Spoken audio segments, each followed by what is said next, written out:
Welcome back to One Piece Explained. Chapter 1161 kicks off the action of the God Valley incident as we get a quite breezy but eventful set of pages this week. Of course, we have to start things off with the 43rd entry in the Yamato cover story, where we find Yamato, Kinemon, and Momonosuke paying respects to the fallen heroes at the shrine that Kinemon had built. At the top center is Oden, with Toki and Yasue beside him, and underneath are Tempura, Omusubi, and Ushimaru, who were the three former daimyo that Kaido had imprisoned that would end up sacrificing themselves to free a young Yamato. Otaka was Hyogoro's wife that was killed by Orochi's men. Then of course underneath are Izo, Pedro, and Ashura Doji, but between them is a lantern that reads Kurozumi. This could be a tribute to Kanjuro as an attempt to reconcile his betrayal and keep the specifics hidden from the rest of Wano, or perhaps there really was a Kurozumi clan member that helped fight back against Orochi that we've just yet to learn of. We do know that there were clan members that were innocent and not directly involved in the conflict, such as Tama, so perhaps this is a way of trying to make amends for future generations. The last row is a bit harder to make out, but thanks to the Viz translation, it seems that the first two on the left are a bit of wordplay, as when combined they form the word martyr, which is what the Japanese kanji show as well. The last lantern is not super clear, and we still don't have any confirmation on whether or not the straw hat flag being missing in the last cover page was actually intentional or not. But with Yamato and the gang having their backs turned to that right now, I wonder if we'll get some closure in the next chapter. Anyways, let's get into chapter 1161, a song of love bound under a hail of arrows. Last we left off, Garp and his fleet had just arrived to the scene in response to the swarm of pirates attacking the island, amongst them including both the Rocks and Roger pirates. It seems the Marines have been tasked with evacuating the Celestial Dragons, while the three major players are pursuing their own goals, with Roger seeking Shaki's rescue, Garp seeking Roger, and Rock seeking the safety of his child and lover, whom we now learn is named Eris. I guess I should take this moment to talk about this theory surrounding that name that first spawned several months ago when Imu first took possession of Gunko. Back then, we saw them make use of these magical pentagrams or circles, which featured what we assumed to be nonsensical text around that outer ring. Some fans took note of what little could be interpreted as English and honed in on this phrase here, which they claim to read Eris D Tar.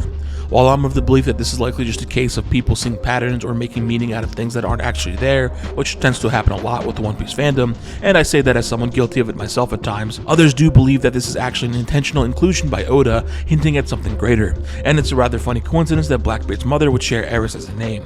Now, of course, there are some pretty clear issues with this, since this requires taking a few liberties to interpret these symbols as their English alphabet letter counterparts. For example, what is being interpreted as a D could easily be taken as a 0 or an O, or these three lines at the start that are being read as E could be taken as anything else, especially when there is a symbol that much more closely resembles the letter E right beside it in another phrase, not to mention that the two symbols that would be representing R are not similar at all, but I digress.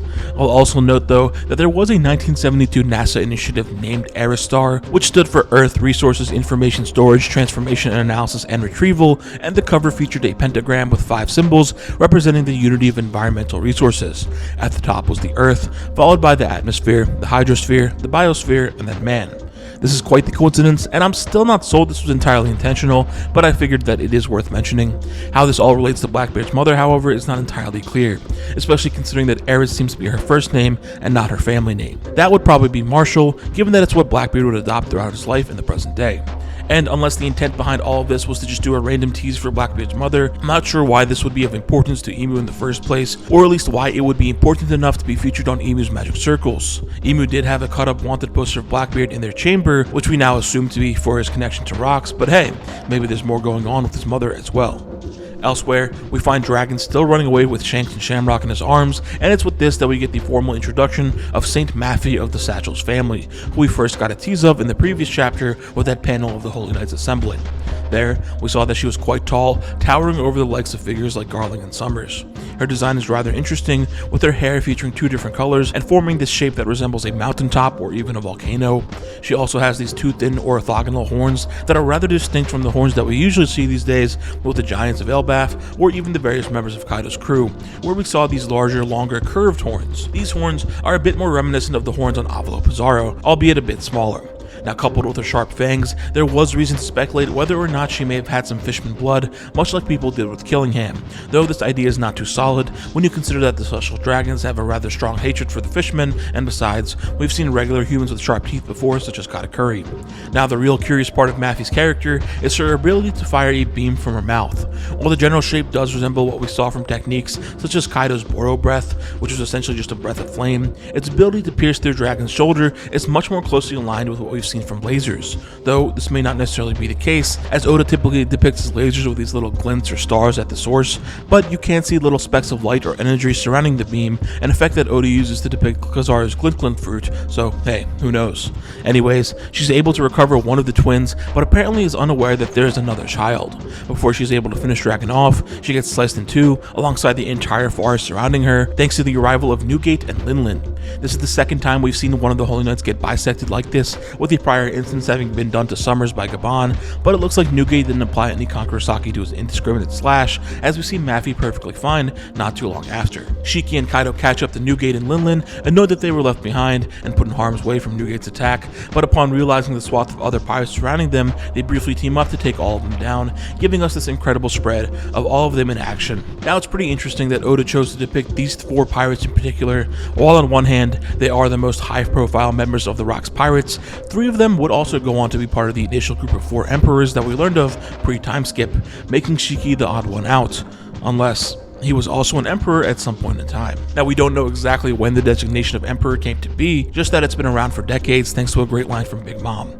More recently, Saul mentioned that he was familiar with the prestige of the four emperors from his time in the Marines, giving us a more precise time frame as he deserted 22 years ago. We had been told during Oden's flashback that the remnants of the Rock's Pirates began to grow into their own separate crews around 33 years ago, and there we saw a depiction of Whitebeard, Big Mom, Kaido, and what was understood to be Shiki, along with another ambiguous pirate, perhaps Captain John or even Wang Ji. So it's probable that the title of Emperor had started being used around 3 and 2 decades ago.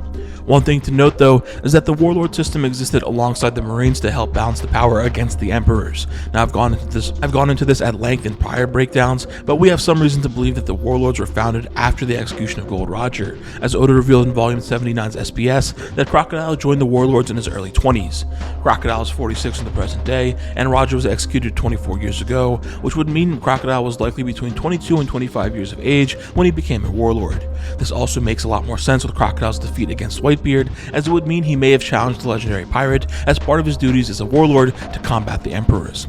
With all of this, we can be rather confident that the emperors existed a little over 2 decades ago at the latest, but what's left undetermined is how many there were back then. Recall that Shanks only became an emperor 6 years ago, recently having been speculated to have acquired the status after defeating Loki, so it's possible that the 4 emperors were actually the 3 emperors for most of their existence. But I have to wonder if Shiki was actually considered an emperor before he disappeared roughly 20 years ago to put his plans into action. It's really something for Oda to have put Shiki shoulder to shoulder with these other future legends, so I'm hoping that we'll get to see more from him soon. All of this action draws the attention of Garp as we see him enter the fray with a hockey-infused punch striking at the Rock's Pirates. The pose we see him in is a bit reminiscent of what we saw with his Galaxy Impact, though of course this is a lot smaller in comparison. Newgate, Linlin, and Kaido are shown running away, and interestingly Shiki is not included here, perhaps to further highlight this idea of the future emperors finding a battle with Garp to be tedious, which Kaido finds to be frustrating. The brief sequence also gives us further confirmation that Garp is the birth father of Dragon, as we see the young Marine surprised at his dad being here. Now this prompts a new name technique from Linlin as she combines the powers of Zeus and Prometheus to deliver a heavenly fire blitz at Garp. This is actually the first combination technique that we've seen from Big Mom to involve Zeus, as Hera had taken his place throughout most of their combat on Onigashima. And this move can be seen as a mix of 2 distinct techniques that we've seen her use before, with the heavenly fire technique where she grabs Prometheus and throws a burst of flame at the enemy, alongside the thunderbolt technique that involves her grabbing Zeus to summon a bolt of lightning. The explosion from this attack can be seen from far away, and with this panel we get a quick look at the crowd of pirates, with Panda Man being hidden amongst them. Despite these best efforts, Garp brushes it all off with this eerily demonic depiction of him resisting all of the heat. His face here is very reminiscent of how the anime portrayed Luffy entering Gear 5th back on Onigashima with this twisted smile, and this scene also feels like a callback to what we saw from Luffy during his fight against Kaido and Big Mom, where he cited his ability to resist Big Mom's lightning to his rubber body, and his ability to resist Kaido's flames to him having guts, though there may be more than just willpower going on here, as we do see hockey emanating from him in this scene, not unlike how he was able to resist being frozen by Kuzan's ice ball technique. While we do know that hockey can be used to protect yourself from devil fruit abilities, it's never been quite clear whether or not this extended to Logias or elemental byproducts of devil fruit powers. I guess this is another point toward that being possible. Elsewhere, we have the Man-Meyer Holy Knight taking out a crowd of civilians. We're left to wonder if her ability to shoot all of these rounds at once laterally is just a depiction of her being an incredible marksman, or if this is some sort of devil fruit power at play.